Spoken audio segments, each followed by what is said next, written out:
और यह ज़्यादा हम लोग नहीं बता सकते, बहुत सारे कमेटीज में मेंबर हैं, तो बहुत ज़्यादा औपचारिकता न करते हुए मैं अपने मुख्य वक्ता आमंत्रित करती हूँ कि आप सादर आमंत्रित हैं और आज आप अपने जो विषय है उस पर आप प्रकाश डालें, जिससे कि हम सभी लोग आपसे लाभान्वित हो सकें। प्रोफेसर त्रिपाठी। लक्ष्मण पूर्वजं रघुवरं सीतापतिं सुंदरं काकुत्स्थं करुणार्णवं गुणनिधिं विप्रप्रियं धार्मिकं राजेन्द्रं सत्यसन्धं दशरथतनयं श्यामलं शान्तमूर्तिं वन्दे लोकाभिरामं रघुकुलतिलकं राघवं रावणार्यं।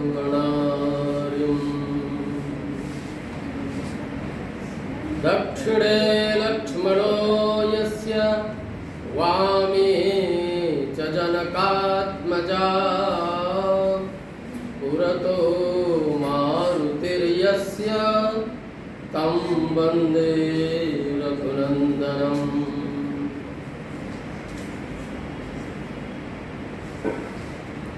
रामायण महामाला रत्नं वन्दे नीलात्मजम्। अद्य अस्माकं लक्ष्मणपुर नगर्याम् आगमनं यतः ह्यस्तनादेव अभवत्, परं सौभाग्यं मम अस्मिन् महाविद्यालये नवयुगस्य यत् प्रवर्तनं वर्तते, नवयुग महाविद्यालय अस्य महाविद्यालयस्य प्राचार्याः मन्ये प्रोफेसर मंजुला महोदया अतीव विदुष्यः, अतीव तासाम् अतीव मृदुस्वभावः मधुरस्वभावः मां हृदयाकर्षकम् अतीव। यदा अहं ताभिः सह मिलितवान् अति सौम्यवाक्यया अस्याः परिचयः, अस्य महाविद्यालयस्य परिचयं भवति। अत्र संस्कृत विभागस्य महोदया विदुषी प्राध्यापिका आचार्य डॉक्टर वंदना द्विवेदी महोदया ह्यस्तने लखनऊ विश्वविद्यालये वैदिक संस्कृत संगोष्ठ्यां वैदिक संस्काराणां तत्र साम्प्रतिकी का उपयोगिता अस्मिन् विषये यः तत्र या संगोष्ठी तस्यामेव ताभिः सह वार्ता संजाता। अत्र अद्य महर्षि वाल्मीकि जयन्ती अवसरे अत्र व्याख्यानम् अवश्यं। महर्षि वाल्मीकिः ब्रह्मज्ञः धर्मनिष्ठः महर्षिः, मतलब महावैज्ञानिको वा ऋषिर्दर्शनात्। ऋषिः शब्दो ऋगतो भवति। ये वेद ये ऋषयः तेव ऋषयः खलु द्रष्टारः मंत्रद्रष्टारः के बभूवुः। जिन ऋषियों ने, ऋषि उनका नाम हुआ जिन्होंने वेद मंत्रों को साक्षात्कार किया, साक्षात्कृत धर्माणः। और जो ऋषयः साक्षात्कृत धर्माणः बभूवुः, जो ऋषि है वो साक्षात धर्म का उन्होंने साक्षात किया है, अर्थात साक्षात सामने देखा है। और आज महर्षि वाल्मीकि वो महर्षि वाल्मीकि हैं जो इस संसार में सबसे पहले महाकाव्य लिखने वाले, इस संसार का सबसे पहला आदिमम महाकाव्यम रामायणम महर्षि वाल्मीकिना प्रणीतम इति आदिमः महाकवि ही इस संसार का सबसे पहला कवि और वियोगी जो लिख दिया वियोगी होगा पहला कवि, आह से निकला होगा गान, वही होगी कविता अनजान। वो करुण रस से, करुणा से वो कविता निकली। ऐसे महाकवि वाल्मीकि, महर्षि वाल्मीकि की आज पावन पुनीत जयंती के अवसर पर यह व्याख्यान इस महाविद्यालय में, और यह शरतकालीन शरद ऋतु की आश्विन मास की पूर्णिमा चतुर्दशी अष्टमी चैव अमावस्या च पूर्णिमा, चतुर्दशी अष्टमी अमावस्या और पूर्णिमा, यह हमारी भारतीय संस्कृति में विशिष्ट तिथियां होती हैं। इन्हें पुण्य तिथियां कही जाती हैं। और इनमें जो भी कोई कार्य वह अतीव पुण्यदायी होता है। पुण्य तिथियां हैं ये, इनमें कोई भी कार्य किया जाए तो अत्यधिक उसका पुण्य फल प्राप्त होता है। भगवान श्री राम को अधिकृत करके जो महाकाव्य महर्षि वाल्मीकि जी ने लिखा, वो वाल्मीकि रामायण। बहुत सारे छात्र रामचरितमानस या रामचरितमानस के लेखक या तुलसीदास जी ने क्या लिखा, तो रामायण और रामचरितमानस में कभी कभी विभेद नहीं हो पाता। लेकिन यह आदि महाकाव्य वाल्मीकि, ये श्रीमद् वाल्मीकि रामायण उसको बोलते हैं। रामायण शब्द से रामायण जो है महाकाव्य वाल्मीकि जो विरचित है। और गोस्वामी ये युग संत तुलसी वही स्वयं कहते हैं कि महर्षि वाल्मीकि ही स्वयं संत गोस्वामी तुलसीदास जी के रूप में पुनः अवतार लिया है। और तो उन्होंने आज उनकी जयंती पर हम उनकी महर्षि वाल्मीकि जी के रामायण और महर्षि वाल्मीकि जी पर जब हम चर्चा कर रहे हैं, उसमें हम यहाँ महाविद्यालय की आचार्यों को, यदि विदुषी आचार्यों को यदि हम नाम ग्रहण नहीं करते तो भी एक हमारा ये न्यूनता ही होगी। इसलिए मैंने पहले से नाम और परिचय कुछ लिख लिए हैं। और मैंने जैसे यहाँ विदुषी प्राचार्य प्रोफेसर मंजुला उपाध्याय जी का नाम लिया ही, जो वरिष्ठ आचार्य हैं प्रोफेसर ऋचा शुक्ला जी, दूसरे आप डॉक्टर वंदना द्विवेदी जी हैं, और प्रोफेसर मंजुला यादव जी, प्रोफेसर विनीता सिंह जी, आप विनीता सिंह जी, प्रोफेसर सुषमा त्रिवेदी जी, प्रोफेसर संगीता शुक्ला जी, और प्रोफेसर डॉक्टर आभा पाल जी, प्रोफेसर अंबिका वाजपेयी जी, और भी जो भी अवशिष्ट आचार्य हो, और प्रिय छात्राएं, आप सबका यह दर्शन पा करके मैं अपने को सौभाग्यशाली समझता हूँ, आप लोगों के बीच में पा करके। आज जो रामायण की जो महर्षि वाल्मीकि जी ने यह करुणा पुकार, मैं समझता हूँ कि निश्चित रूप से विश्व के सबसे प्राचीन ग्रंथ यदि कोई है तो वो वेद है, ऋग्वेद सभी जानते हैं। लेकिन वेद के बाद जब लौकिक कोई भी काव्य प्रारंभ हुआ है इस जगत में, वो सबसे पहला काव्य महर्षि वाल्मीकि का यह रामायण महाकाव्य है। इतिहास भी इसे कहा जाता है। वहाँ भारत का जो प्राचीन इतिहास है वो भी रामायण से जो प्रारंभ होता है। इसके पहले केवल वेद या वेदांग वैदिक साहित्य में सब कुछ जो है ज्ञान, क्योंकि वेद तो ज्ञान स्वरूप है। और हम आजकल भारतीय परंपरा, भारतीय ज्ञान परंपरा की जो बात होती है, मैं कई बार ये कहता हूँ कि भारतीय ज्ञान परंपरा शब्द को एकदम बहुत संक्षेप से और सरलता से समझने के लिए जो हमारी ज्ञान परंपरा पूरे संसार में, इस ब्रह्मांड में अगर कोई ज्ञान परंपरा प्रारंभ हो गई है तो भारत की शुरू हुई है। इसलिए भारतीय ज्ञान परंपरा कहाँ से शुरू होती है? जब सृष्टि के पहले, क्योंकि सृष्टि के पहले और सृष्टि के बाद में भी यदि वो कोई होता है तो वो ब्रह्म है केवल। कोई भी पंचभौतिक या कोई भी सृष्टि में कोई नहीं था। वेद का जो है उसमें नासदीय सूक्त वेद में, ऋग्वेद में प्राप्त होता है।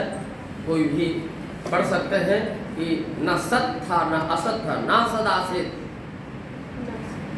न सदासित न असदासित।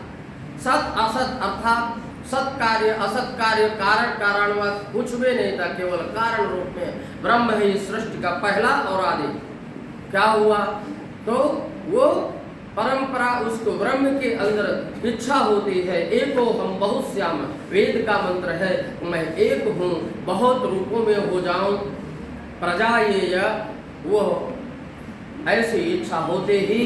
और नारायण जल के अंदर जो भगवान नारायण विष्णु का क्षीर सागर में, जो क्षीर सागर में नारायण के रूप में जैसे आविर्भाव, जो सबसे पहले दर्शन जब इसका देखा जाता है, और उनके नाभि से जो है कमल, और कमल में अपने आप ब्रह्मा प्रकट होते हैं चतुर्मुख। उनको स्वयंभू नाम दिया गया। और स्वयंभू इसलिए क्या, तो स्वयं ही उत्पन्न हुए वो। और उनके देखिए, ज्ञान इदम अंधन तमः कृष्णम जायेत भुवनत्रयम्, यदि शब्दा वयम ज्योतिर आ संसारम न दीप्यते।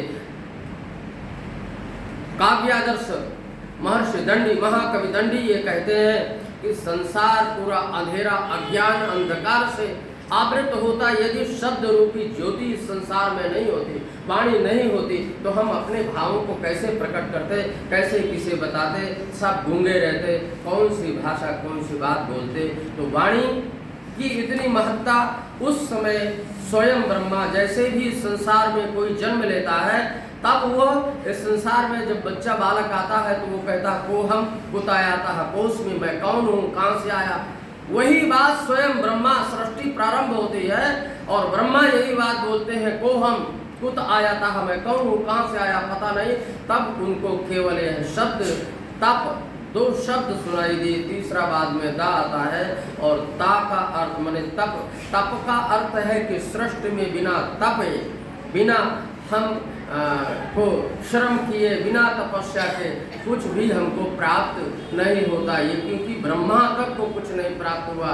तो विद्या परिश्रमाधीना बुद्धि कर्मानुसारिणी हमारे गुरुजी कहा करते थे। तो आप प्रिय छात्राओं निश्चित रूप से आप जितनी परिश्रम करेंगे उतनी विद्या अधिगत कर सकते हैं। जिसके जितनी क्षमता, जितना भी श्रम कर सकता है व्यक्ति, लेकिन कहते हैं बुद्धि हमारे कम है, ज़्यादा है, वो कर्म के अनुसार होगी। बुद्धि कर्मानुसारिणी, आप जितना करेंगे, किसी की कम बुद्धि है, किसी की ज़्यादा, तो आपको एक बार में, दो बार में, किसी को 3 बार में, लेकिन कोई ऐसा नहीं जिसके पास बुद्धि ना हो। और कोई भी विद्या, कितना भी ज्ञान कोई प्राप्त कर सकता है, सबके अंदर यह वो उसकी इतनी शक्ति है परमात्मा की। तो जो ज्ञान परंपरा, वो जब तप किया ब्रह्मा जी ने जब तप किया, तब उनको चारों मुख से भगवान यस्य निश्वसिता वेदाः, जो वेद ज्ञान स्वरूप स्वयं प्रकट हुए। और वो ज्ञान जो संस्कृत भाषा में था, यह संस्कृत भाषा कहाँ से प्रारंभ हुई, तो ये परंपरा जो ज्ञान स्वरूप, उसमें चाहे आपका साइंस हो, जितना विज्ञान आज आधुनिक रूप में, वो पहले से वो ज्ञान और विज्ञान सब कुछ वेद में, क्यों सर्वम वेदात् प्रसिद्धति, और वेद में सब कुछ है। और वहाँ से इसके बाद आते हुए परंपरा नारायण समारंभम बोलते हैं, शंकराचार्य मध्यमाम, जो है सनातन धर्म की परंपरा, ज्ञान परंपरा, जब बीच में विच्छिन्न हुई और कहीं न कहीं ऐसे लोग आए, तो भगवान शंकर स्वयं आचार्य के रूप में, शंकराचार्य के रूप में अवतार लेकर के पुनः उसको प्रतिष्ठित किया शास्त्रों को। और वो परंपरा हमारे आचार्यों के साथ यहाँ तक आई। वो ब्रह्मा जी से प्रारंभ होती है। ब्रह्मा बृहस्पतये प्रोवाच, बृहस्पतिरिंद्राय इंद्रो भरद्वाजाय, भरद्वाज ऋषिभ्यः, ऋषयः खलु इमाम अस्मान मनुष्यान व्याचक्षत। अर्थात ये ब्रह्मा ने बृहस्पति ने इंद्र को, इंद्र ने भरद्वाज को, अर्थात जो सबसे पहली भाषा। इसलिए देव भाषा, बहुत लोग कहते हैं कि सब कुछ इसमें जो शास्त्र है पहले, क्योंकि वो देवताओं से, जब हम संस्कृत पढ़ते हैं या संस्कृत भाषा बोलते हैं तो देवत्व की ओर जाते हैं, मनुष्यत्व से देवत्व की ओर जाते हैं। तो तब का जो यह कार्य, और वह देव रूप में रामो विग्रहवान धर्मः, राम स्वयं धर्म के साक्षात स्वरूप है, मर्यादा पुरुषोत्तम है। और वह करुणा, ये दया में जो आया, जो धर्म का जो स्वरूप है, श्रुति स्मृति सदाचारा स्वस्य च प्रियमात्मनः एतत् चतुर्विधम प्राहु साक्षात धर्मस्य लक्षणम। साक्षात धर्म के अगर लक्षण स्वरूप को जानना है तो उसके श्रुति स्मृति सदाचार और स्वयं आत्म स्वरूप का ज्ञान। स्वस्य च प्रियमात्मनः, आत्मना प्रियम किम भवति, आत्मना स्वरूप ज्ञानम ब्रह्मावाप्ति, अपने आत्म साक्षात्कार करना, अर्थात अहम को हम अस्मि, अहम तो वो हम शरीर नहीं है, इंद्रिय नहीं है, आत्मा नहीं है ना। तो मदालसा का माता मदालसा, इसलिए माताएं तो क्या कर सकते हैं, मदालसा ने, माता मदालसा ने 12 को लोगों को जो ब्रह्मज्ञानी कर दिया, ऐसा ही जो उन्होंने ये पढ़ाया बताया। मतलब अभी संस्कारों की बात चल रही थी हम लोगों के यहाँ, वैदिक संस्कारों की, तो ये मदालसा का वो गर्भ में ही, और गर्भ में ही वो जो अभिमन्यु ने जो सीखा वो आप लोग जानते ही हैं कि माँ के गर्भ में, और वहीं से हमारे जो लर्निंग प्रोसेस है, शिक्षा की, सीखने की प्रक्रिया माँ के गर्भ से ही प्रारंभ हो जाती है। और इसलिए बालकों में जो है, जो बाल्यावस्था में जितना अधिक पढ़ लेते हैं वो संस्कार बहुत दृढ़ होता है, आगे तक विद्या उसी समय, बाद में रहता है लेकिन कम, पहले ज़्यादा ही होता है। इसलिए जो परंपरा से आते हुए हम रामायण की जो बात करते हैं, तो रामायण के बारे में स्कंद पुराण, पुराणों से बड़ा पुराण है, जिसमें काशी खंड, रेवा खंड और बहुत सारे खंडों में पूरा ब्रह्मांड का जो है वर्णन है, सबसे बड़ा के रूप में है। और रामायण के विषय में स्कंद पुराण के उत्तरखंड रामायण, उसमें 19वां और 20वां श्लोक आता है, रामायणम महाकाव्यम सर्ववेदेषु सम्मतम। तो रामायण जो महाकाव्य है ऐसा सामान्य महाकाव्य नहीं है। स्कंद पुराण कहता है, वो उसमें वेद व्यास कहते हैं कि ये सभी वेदों में सम्मत है, वेदों का जो ज्ञान है वो स्वयं रामायण के रूप में आया है। और राम स्वयं ओम इत्येकाक्षरम ब्रह्म, जो गीता में, वही राम स्वयं साक्षात स्वरूप विग्रहवान धर्म और स्वयं परमात्मा जो है अवतार लेकर के इस संसार को शिक्षा देने के लिए। और वह सभी जितने अवतार है, 10 प्रमुख अवतारों में से, और 24 अवतारों की भी बात, और उनसे भी अधिक हुई है बात, लेकिन 24 प्रमुख अवतारों में से एक प्रमुख अवतार ये राम जी का है। और ये को सूर्य प्रभवो वंशः क्वचाल्प विषयामति ही, जो महाकवि कालिदास तो ये कहते हैं कि मैं अल्पमति और सूर्य, क्योंकि योग जो है विवस्वान मनवे प्राह, गीता में कहते हैं कि योग, जो योग दर्शन है कहाँ से आया, भगवान सूर्य को विवस्वान नामक सूर्य ने जो है मनु को दिया। मनुरिक्ष्वाकवे ब्रवीत, मनु ने इक्ष्वाकु को दिया, और वो फिर यहाँ से ऐसे कैसे आया, अर्जुन को भगवान कृष्ण जब उसमें बताते हैं।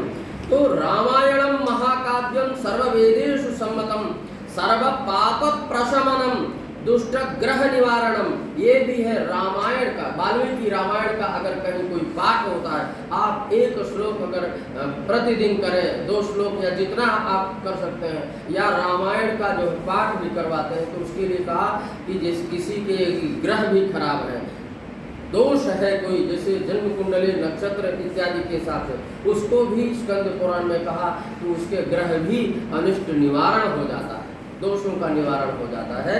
और दुःस्वप्न नाशनम धन्यम, अगर कोई ऐसा दुष्ट स्वप्न, आप दोष युक्त स्वप्न बहुत अधिक आता है, उसका भी कोई फल है वो भी नष्ट हो जाता है।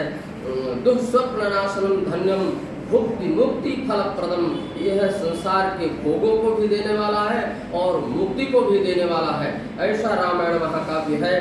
धर्मार्थ काम मोक्षाणाम, ये चतुर्विध पुरुषार्थ है। इस संसार में जिसने भी जन्म लिया है, मनुष्य मात्र का जो 4 ही प्रयोजन है।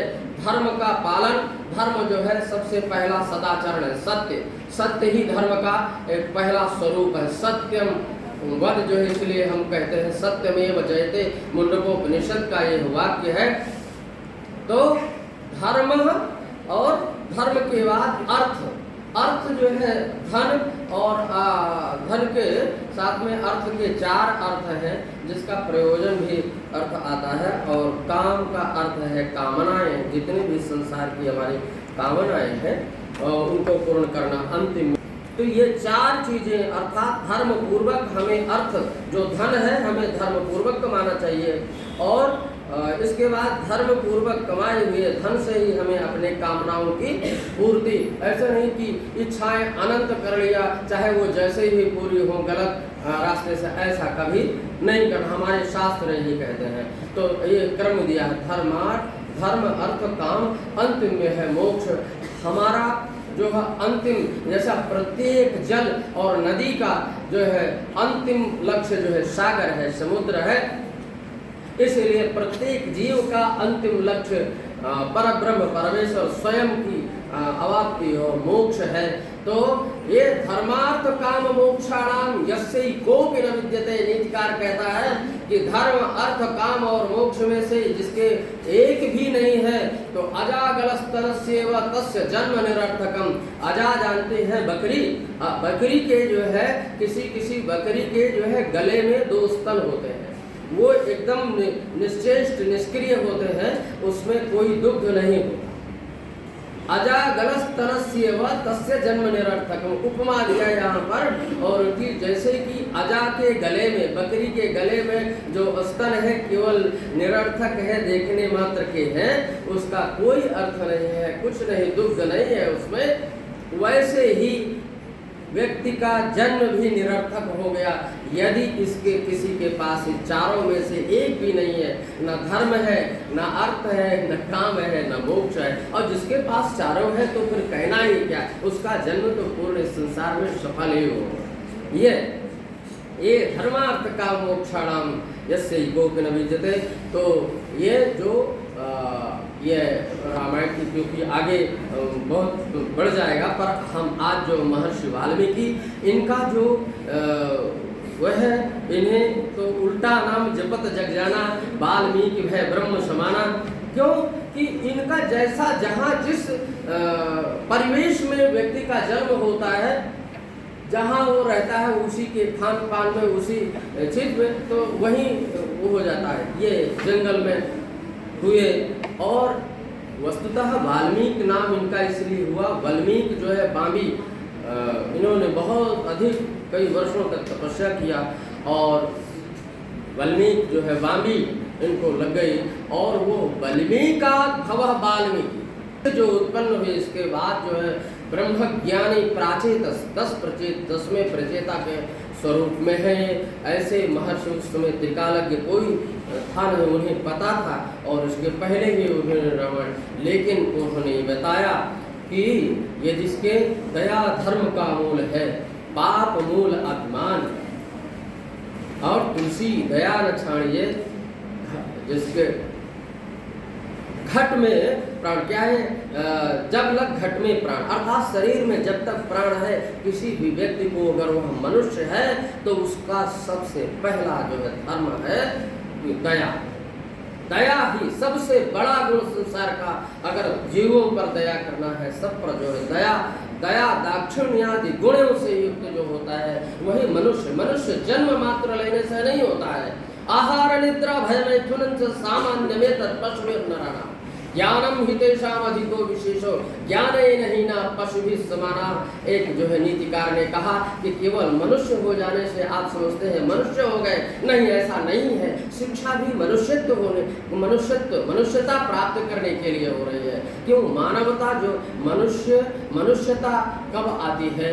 जब हम संस्कारों को प्राप्त करते हैं, वो शिक्षा के द्वारा, गुरुजनों के द्वारा, शास्त्रों के द्वारा।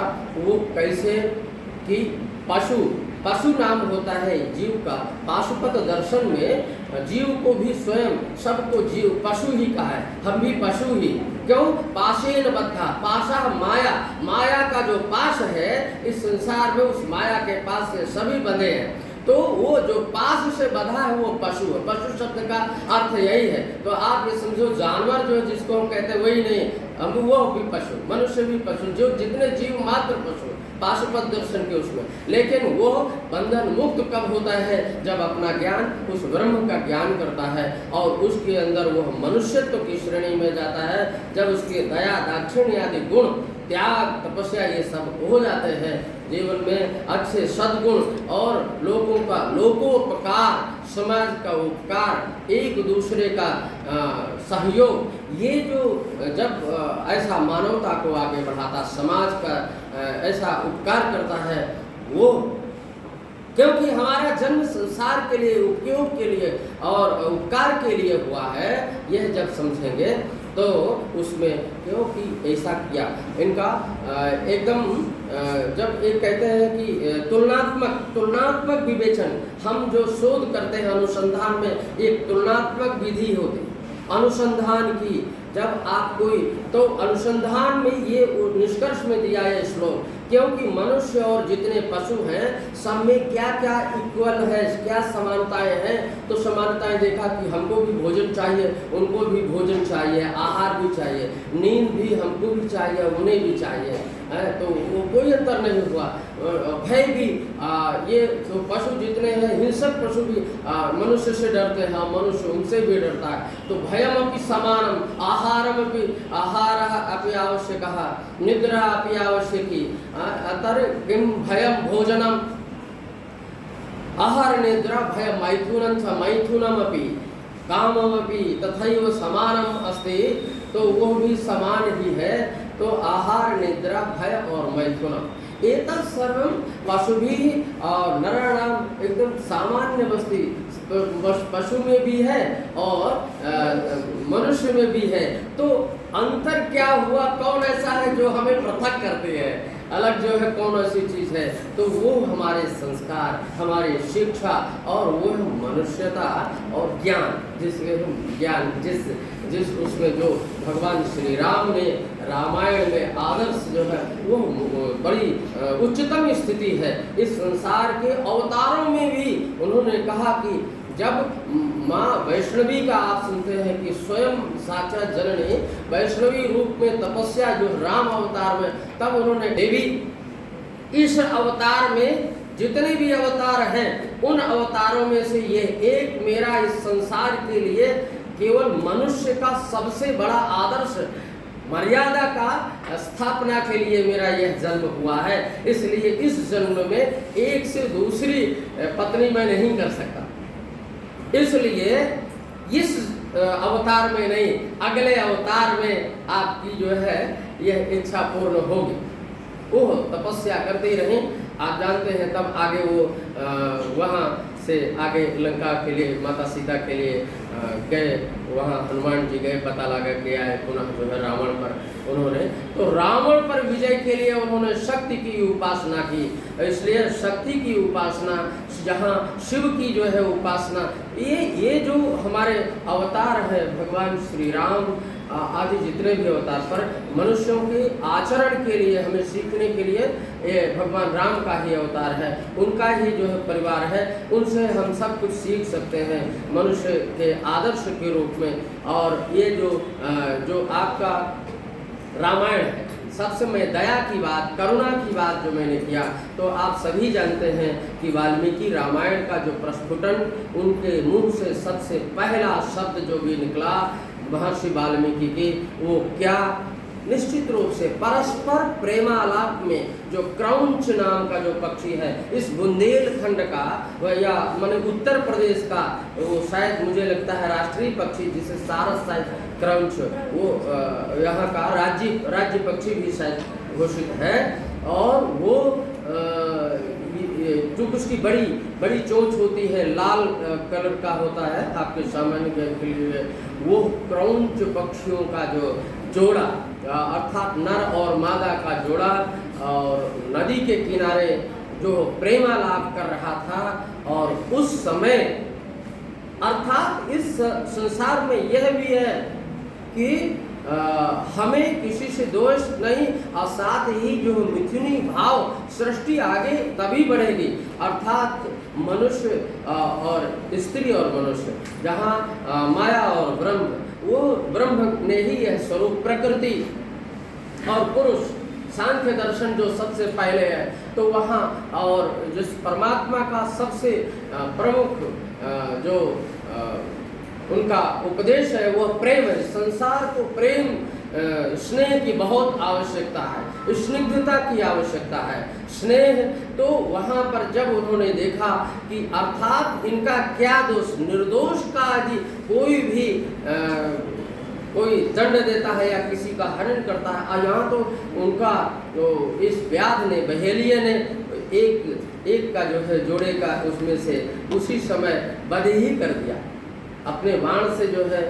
तो मानुषाद प्रतिष्ठाम तम अगम शाश्वती समा यत् क्रौंच मिथुनादेकम अवधि काम मोहितम, जो काम से मोहित होकर के क्रौंच नाम का जो पक्षी का जो जोड़ा, उसमें जोड़े में से तुमने एक को ऐसा मार दिया, ये अधम काम किए, ये निषाद, ऐसे व्याध तुम कभी भी प्रतिष्ठा को प्राप्त नहीं करोगे, कभी भी तुम्हारे हृदय में संतोष नहीं होगा।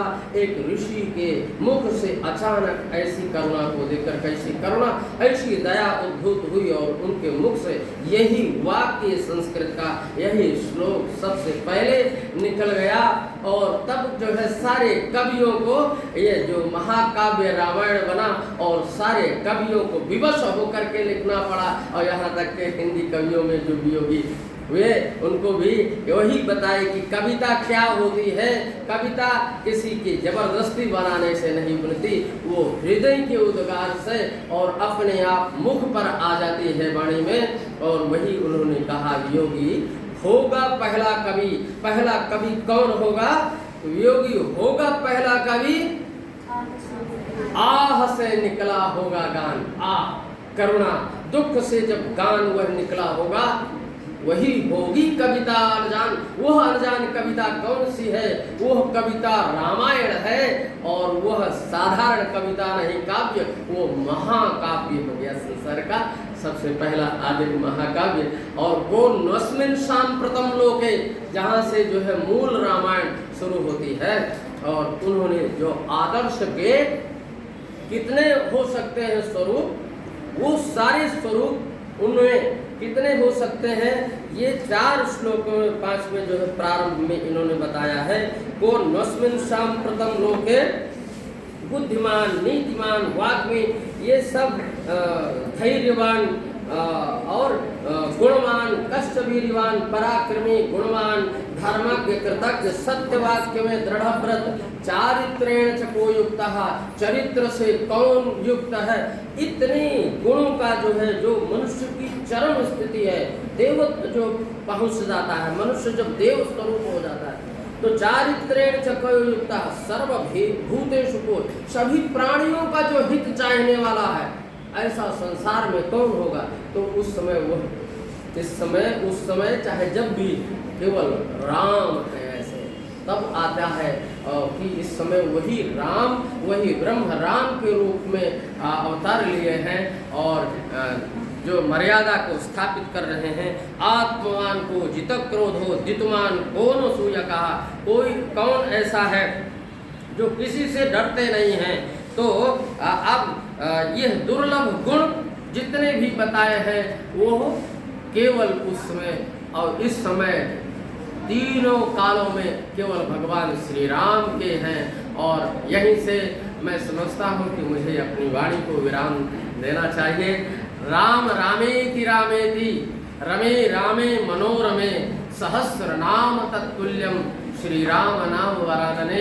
यह राम नाम जो है भगवान, देखिए कोई भी मनुष्य रूप में आकर के, क्योंकि परमात्मा ही आता है, कोई भी मनुष्य जब इतना ज़्यादा तप कर लेता है, इतनी ज़्यादा त्याग और आदर्श को स्थापित कर लेता है, तब वह किस रूप में प्रतिष्ठित हो जाता है और उसका नाम भी एकदम अमर, जैसे अमरता की स्थिति में है।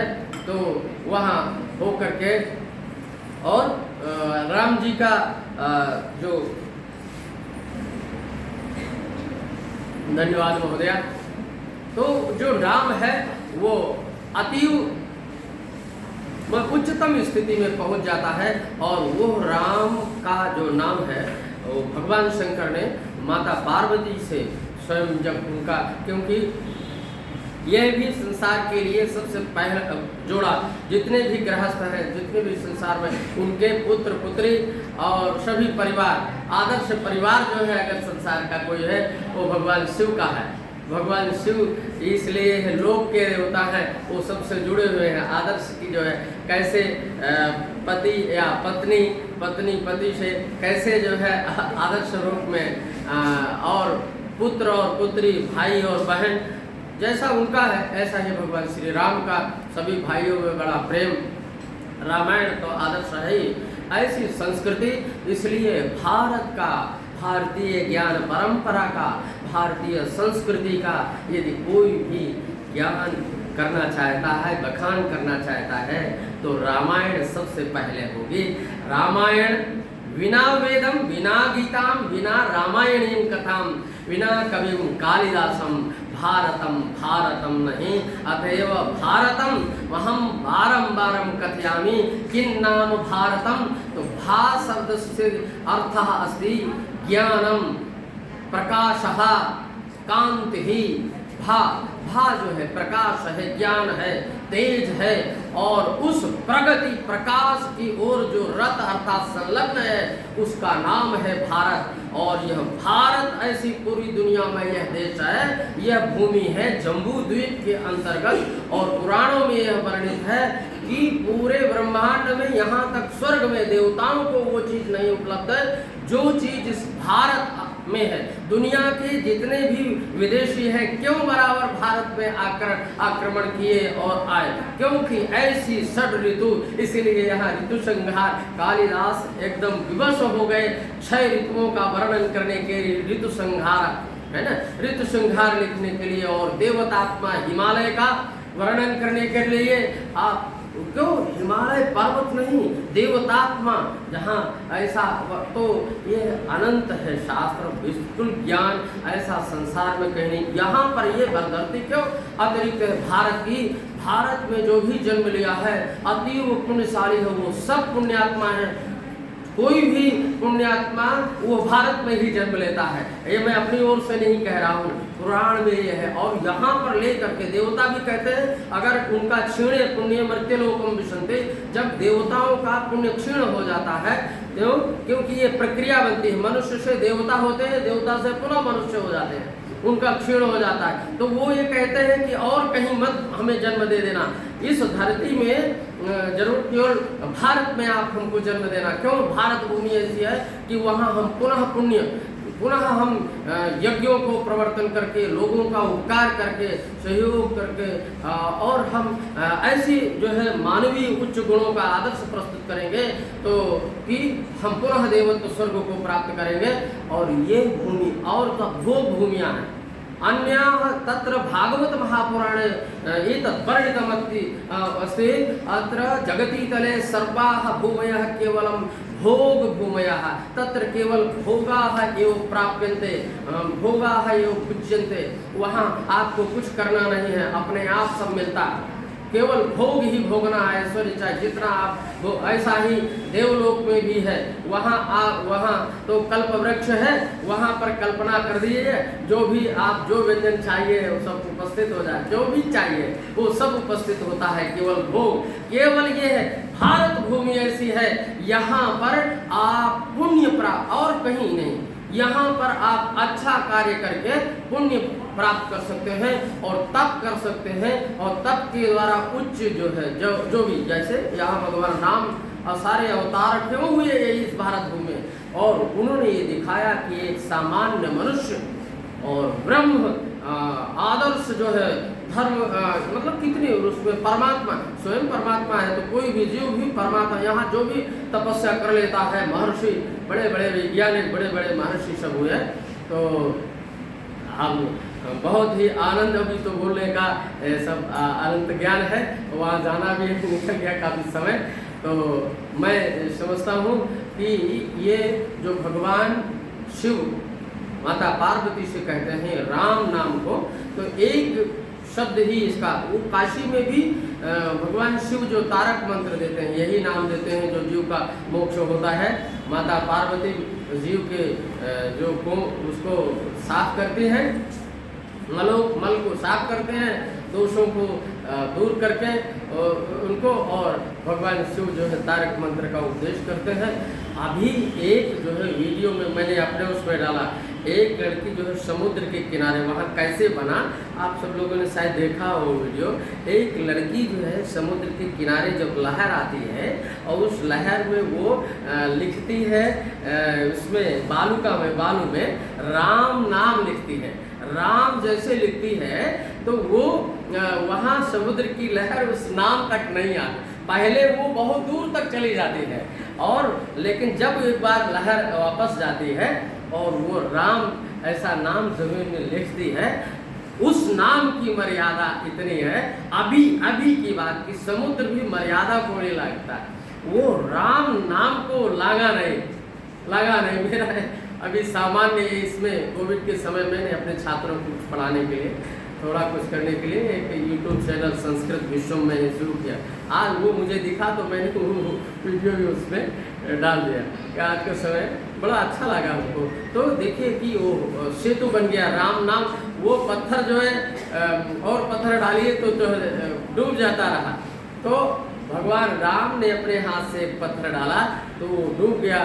तो उन्होंने कहा कि ये क्या, कौन से है नल नीर और अंगद हनुमान, ये जो पत्थर डालते हैं तो राम लिख करके आप लोग डालते हैं तो ये पुल बन जा रहा है, और मैंने छोड़ा तो वो साक्षात जो वहाँ से, तो उन्होंने पूछा प्रभु जो है जिसको परमात्मा ही अगर छोड़ देगा तो वो कहाँ उतरेगा, वो तो डूब जाएगा। अब मैं आप सभी को प्रणाम करते हुए अपनी वाणी को यही विराम करता हूँ। ये जो संस्कृतम, ये जो भारतम।